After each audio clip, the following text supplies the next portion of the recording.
Olá, meus queridos irmãos e minhas queridas irmãs, aqui é o Padre Paulo Ricardo e quero acolher você com grande alegria no início deste programa Testemunho de Fé. Nós nos encontramos todas as semanas para refletir a respeito da riqueza que a Palavra de Deus nos proporciona na liturgia dominical. Nesse domingo, nós estamos no 14º domingo do Tempo Comum, e a Igreja proclama o Evangelho de São Marcos, capítulo 6, versículos de 1 a 6. Trata-se do Evangelho em que Jesus vai para a sua cidade, a cidade de Nazaré, prega na sinagoga e as pessoas ficam escandalizadas. Ou seja, Jesus, na realidade, aqui, que passou 30 anos no meio daquele povo, não foi reconhecido pelos seus, ou seja, os seus não o receberam. Bom, nós poderíamos refletir a respeito desse evangelho, sobre o fato de que Jesus, na verdade, não é o Messias esperado, é o Messias inesperado, porque, afinal das contas, ninguém imaginava que o Salvador do mundo fosse passar 30 anos no fundo de uma carpintaria, vivendo a vida humilde que ele viveu em Nazaré. Poderíamos refletir a respeito desta maravilha que é a pobreza de Nazaré, não é? E o escândalo que é a pobreza de Nazaré. No entanto, eu gostaria de dedicar as reflexões deste domingo a respeito do dogma da virgindade perpétua de Nossa Senhora. Ou seja, o ensinamento da Igreja, que é de fé católica, de que a Virgem Santíssima foi virgem antes, durante e depois do parto. Esta é a fé da Igreja. Ou seja, que a integridade da Virgem Maria, ela foi uma integridade moral, no sentido de que ela não teve nenhum relacionamento sexual, mas também uma integridade física. Ou seja, que a Virgem Santíssima deu à luz a Jesus sem as dores do parto e que manteve a integridade física do ímen como uma testemunha concreta de que realmente a virgindade é a forma através da qual Jesus foi concebido. Esta é a fé da Igreja, a fé de 2000 anos, uma fé que é questionada e é questionada evidentemente pelos modernistas, pelas pessoas que querem adaptar a fé da Igreja a uma mentalidade cética dos tempos modernos, mas também pelos nossos irmãos protestantes, que constantemente, para tentar reduzir a importância da Virgem Maria, eles fazem de tudo para provar que Maria teve outros filhos. E no Evangelho desse domingo, parece que aparece claramente aqui uma prova de que os protestantes têm razão. Ou seja, no versículo 3 está escrito assim que este homem, é uma pergunta, né? Este homem não é o carpinteiro, filho de Maria e irmão de Tiago, de José, de Judas e de Simão? Suas irmãs não moram aqui conosco? E ficaram escandalizados por causa dele. Então parece que Maria teve outros filhos. Como é que a gente sai dessa encrenca, né? Bom, a primeira coisa que eu gostaria de dizer é que a Igreja, ela, desde sempre, creu, sem duvidar, sem pestanejar, na virgindade perpétua de Nossa Senhora.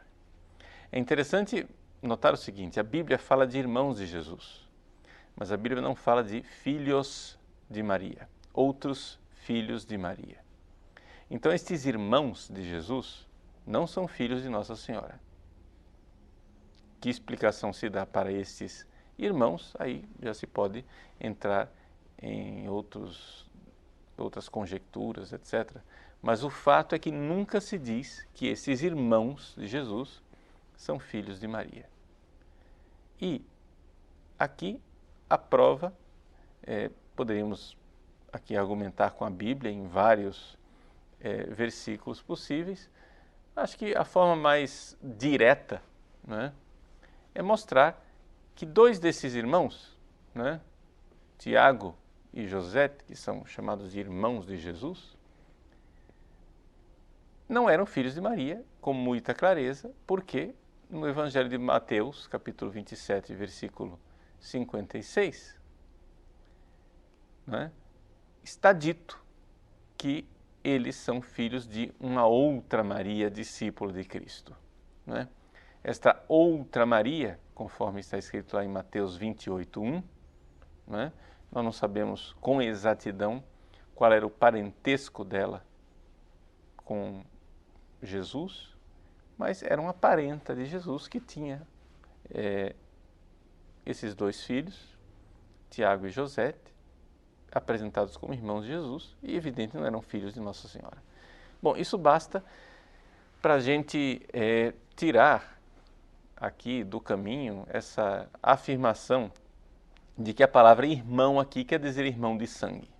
É evidente que não quer dizer irmão de sangue. Mas eu quero um pouco sair dessa mania de ficar argumentando com a Bíblia, porque no fundo, quando a gente entra nessa mentalidade, nós nos tornamos prisioneiros da mentalidade evangélica, da mentalidade dos protestantes, de que tudo precisa estar na Bíblia, que a certeza da nossa fé vem de uma coisa que está escrita na Bíblia. Evidente que não. A certeza da nossa fé vem da fé da igreja. E é por causa da fé da igreja que nós cremos na Bíblia. Então, não é porque eu creio na Bíblia que então eu termino tendo fé no que a igreja me ensina. É exatamente o contrário. É porque eu tenho fé naquilo que a igreja me ensina que então eu creio na Bíblia.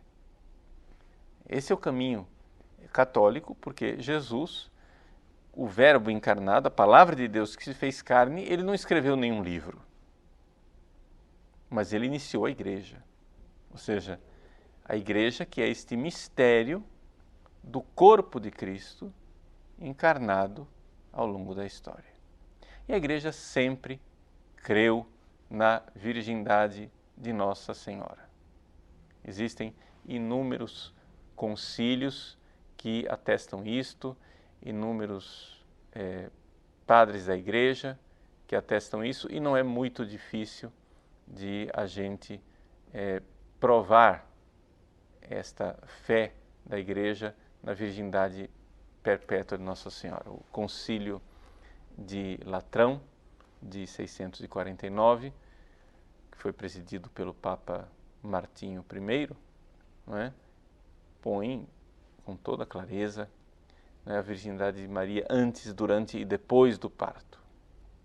Depois o Papa Paulo IV, em 1555, já dando resposta às afirmações, às dificuldades dos protestantes, né, respondeu dizendo com toda clareza, né, que a bem-aventurada Virgem Maria permaneceu íntegra na sua virgindade ante partum, in partu et perpetuo post partum. Então, para nós é uma coisa muito clara, né? E para nós católicos a coisa não tem tanto problema. Só que, infelizmente, os teólogos recentemente começaram a questionar essa integridade, né, virginal de Nossa Senhora. Teólogos até famosos como Jean Galot, Karl Rahner e aí todo o resto dos mais radicais como Schillebeeckx e Companhia Limitada. Por quê? Porque eles acham que é uma dificuldade para o homem moderno acreditar que Maria tenha permanecido com o ímen íntegro depois do parto. Isso leva a gente a se perguntar que fé tem esses teólogos, né, na encarnação do Verbo. Ou seja, qual o milagre maior? Deus se fazer homem não é? Ou seja, o milagre maior, gente, é Deus entrar no ventre da Virgem Maria de forma extraordinária, né? A igreja não cansa de cantar e de falar do seu estupor diante desse fato extraordinário de que Deus, a quem o céu e a terra não conseguem conter, foi contido no seio da Virgem Maria, né? A liturgia das horas da festa da maternidade da Mãe de Deus, 1º de janeiro, diz no hino do ofício das leituras, né? Sancta et Immaculata Virginitas, Santa e Imaculada Virgindade. Quibus te laudibus efferam nescio. Como é que eu vou louvar essa virgindade? Eu não sei. Assim, não dou conta de louvar. Quia quem celi capere non poterant tuo gremio contulisti.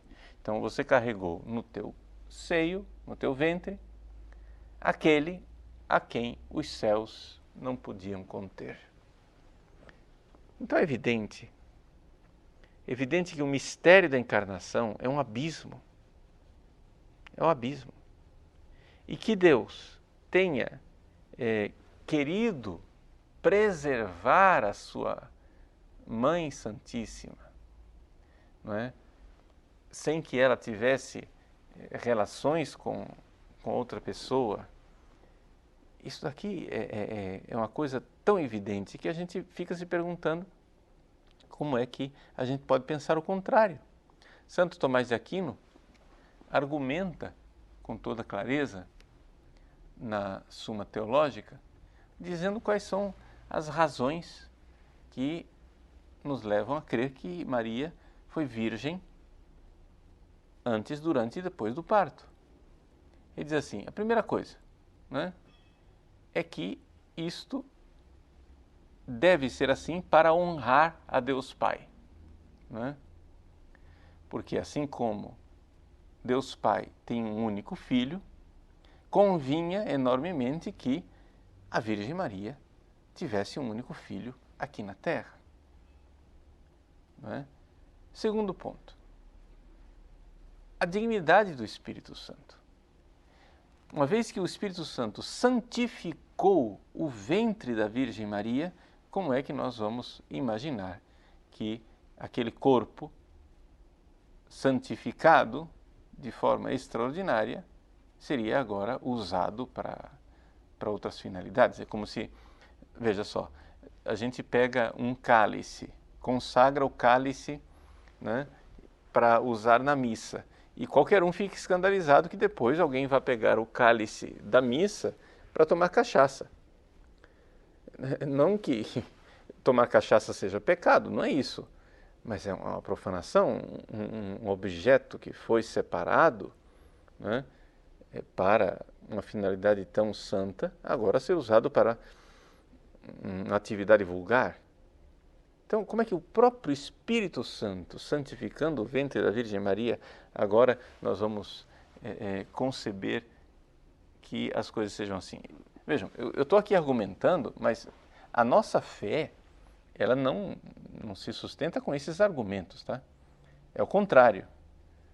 Eu não sei se vocês estão entendendo o que eu estou fazendo. Eu não estou aqui dizendo, eu estou dando para você argumentos para provar que Maria é sempre virgem. Não, eu estou dizendo, é fé da igreja que Maria é sempre virgem, agora estamos, uma vez que a gente já crê, estamos vendo como é lógico que seja assim. Ou seja, é evidente, eu estou construindo em cima de uma fé que eu estou supondo que você já aceitou. Tá? Terceiro ponto que Santo Tomás de Aquino coloca para ver a conveniência, né, de que Maria fosse sempre virgem, é a dignidade e a santidade da Mãe de Deus. Por quê?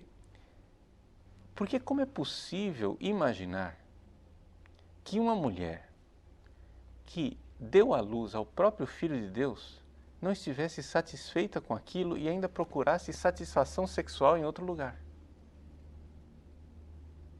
Ou seja, não é uma coisa absurda, né, que Maria, a mãe do Salvador, depois de dar à luz ao Filho de Deus que se fez homem, ainda tivesse carência e necessidade, né, de ter outros filhos, porque não foi suficiente, eu preciso de mais. Não, isso não se coaduna, não se harmoniza com a santidade da Virgem Maria. Agora, é evidente que os protestantes não acreditam na santidade de ninguém, não é só de Nossa Senhora, não, tá? Eles não acreditam na santidade de ninguém. Então, paciência, isso aí é um problema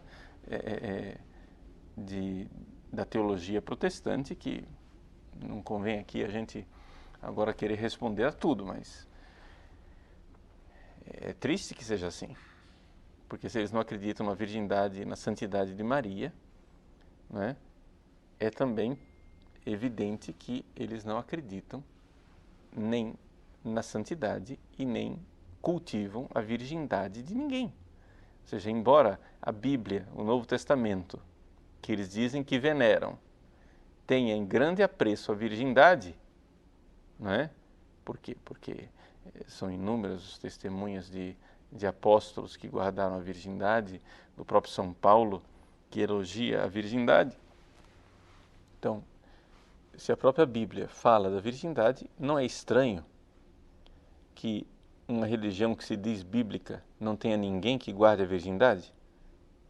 Todo mundo acha que é impossível guardar a virgindade, que tem que casar logo para não ficar se abrasando? Então, assim, na verdade, não crendo na santidade e na virgindade de Nossa Senhora, os protestantes estão mais falando deles mesmos do que de Nossa Senhora. Ou seja, eles estão falando da descrença que eles têm na obra de Deus e na santidade que o ser humano pode alcançar. E um quarto ponto que nos coloca Santo Tomás de Aquino, finalmente, é a questão de São José.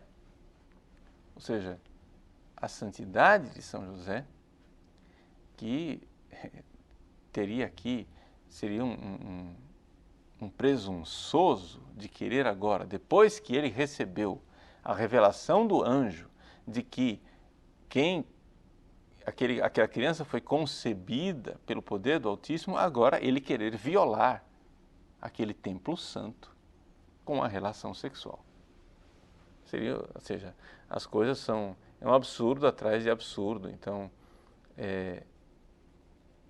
São Tomás de Aquino também, isso tudo está na terceira parte da Suma Teológica, na questão 28, artigo 3. No artigo 4, ele também nos recorda uma outra coisa, que é tradição da Igreja reconhecida, que a Virgem Maria tinha um voto de castidade, né? Ou seja, que ela tinha um voto de castidade, e é isto que explica a pergunta dela ao anjo. Como isso irá acontecer se não conheço o homem? Ou seja, se não conheço o homem, que quer dizer o seguinte: escuta, você é anjo, você sabe que a minha intenção era, embora eu esteja casada com José, noiva de José, a minha intenção sempre foi guardar a castidade perpétua, e eu estou aqui pedindo para Deus, para Ele me preservar, e você agora vem me dizer que eu vou ter um filho? Como é possível, né? Então, essa é a tradição da Igreja já desde o início, a forma que a Igreja sempre interpretou as Sagradas Escrituras com relação a isso. Bom, levando isso em conta, o que é que a virgindade de Nossa Senhora nos ensina e o que é que nós podemos tirar de proveitoso?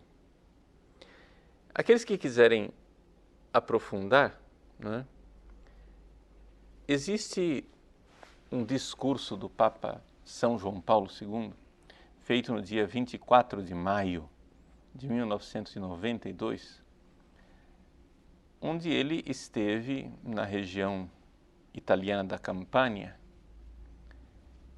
por ocasião do 16º centenário do concílio de Capua, que é um concílio que falava da virgindade de Nossa Senhora. E o Papa faz um longo discurso a respeito disso, falando dos teólogos, etc., e como é importante, né, que o teólogo se aproxime deste mistério com a fé que adora a ação divina, para a partir daí tirar o significado. Então, são duas coisas. A gente primeiro atesta o fato e crê no fato. Uma vez que você crê no fato, aí você pode fazer uma reflexão do que aquele fato significa, né? E os santos padres sempre viram na defesa da virgindade de Nossa Senhora, antes de ser um problema mariológico, sempre viram um problema cristológico, ou seja, algo que defende Nosso Senhor Jesus Cristo e a fé nele. E o Papa João Paulo II, né, nos mostra isso com clareza. Ele diz assim, olha gente, quem começa duvidando da virgindade de Nossa Senhora, termina duvidando da ressurreição de Cristo e da divindade dele. É interessante como as coisas vão, né, lado a lado, de mãos dadas. Por quê? Porque quem tem dificuldade de crer nessa virgindade, tem dificuldade também de crer na ressurreição. E é interessante que os santos padres sempre olharam para as duas coisas como um paralelo. Sempre olharam para a integridade do ventre de Maria como um paralelo do fato de Jesus ter sido sepultado num sepulcro nunca usado por ninguém. E fizeram um paralelo entre as faixas que envolviam a criança depois de nascida, Jesus lá na manjedoura, e as faixas jogadas no chão depois da ressurreição. Então, a ressurreição de Cristo, né, ou seja, ela tem um paralelo extraordinário, maravilhoso, com a forma como ele entrou no mundo para a nossa redenção. Propter nos homines, por nós homens, e para a nossa salvação, desceu dos céus. Então, ver desde o início esse desígnio divino e salvífico, e ver que as pessoas que andam questionando essas coisas, no fundo, tem muito pouca fé na ação de Deus e aquilo que Deus faz para a nossa salvação. Então, o que é que a virgindade de Maria nos diz a respeito de Deus Pai, que tem um Filho unigênito, gerando um unigênito aqui na Terra também? O que é que a virgindade de Maria nos diz, né, a respeito do ser humano, a Virgem Maria? Ou seja, o valor enorme que existe na integridade virginal e a luz que é a consagração virginal a Deus. Como nós podemos mergulhar nesse mistério onde, num mundo como o nosso, num mundo onde só vale o prazer, o sexo desregrado, onde a virgindade já não tem mais valor, a Virgem Maria manter o seu corpo intacto como mãe virginal é um farol luminoso que diz aos nossos filhos e filhas como eles devem se preservar e como devem se guardar para o dia do seu matrimônio. Por isso, neste domingo, eu gostaria de brindar vocês com essas reflexões, um pouco fazendo um convite de nos entregarmos, né, e entregar a pureza do nosso coração à guarda da Virgem Maria. Que ela guarde não somente os nossos corpos na virgindade, mas guarde também nosso coração na inocência, os nossos olhos, todos os membros do nosso corpo. Que seja ela a mãe bendita que cuida de nós. Jesus, lá ao pé da cruz, estava lá com Maria, Tinha lá a outra Maria também, que era mãe de Tiago e de José, aqueles irmãos de Jesus, entre aspas, que eram primos dele. Maria estava lá aos pés da cruz.